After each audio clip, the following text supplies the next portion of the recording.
না 699 টাকা দিয়ে দিছে। কত বড় বাটপা আমারও ভাড়াইছে ভাইটা এটা 699। এই তুমি কোন কথা বলা ভাই? আমি ঠকছি আগে এর লাগি তো খুলছি। আর কতলে ইটা দা খুশি তা করো, এটা মধ্যে ক্লাব নাই। তোর সারা দর ডেলিভারি তোমরা করো না, এটা কই তোমারে করতা কোনা বলে আমরা কোম্পানি বাটপার কেন বাড়া কোম্পানি ধরি না আমরা রেকেট করি। কারণ আগে কতলি ইট আর একটা কাপড় দিয়ে বললাম আমার বাড়ি দিয়ে গেছে 700 টাকা লয়ে গেছে।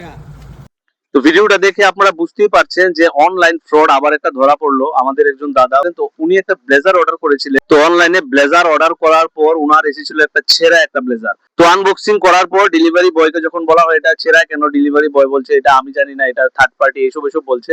আর ডেলিভারি বয়ের যে ব্যবহারটা ওটা ভালো ছিল না। ডেলিভারি বয় বারবার বলছে আপনি এখানে এখন কেন খুলেছেন এটা। তো ডেলিভারি বয়কে আমি বলতে চাই যে একজন যদি টাকা দিয়ে, যদি ওনার নিজের পরিশ্রমের টাকা দিয়ে যদি একটা জিনিস কেনে, তারপর এটা কেন আনবক্সিং তোমার সামনে করবে না? কি কারণে একটা মানুষ সেরা জিনিস নেবে?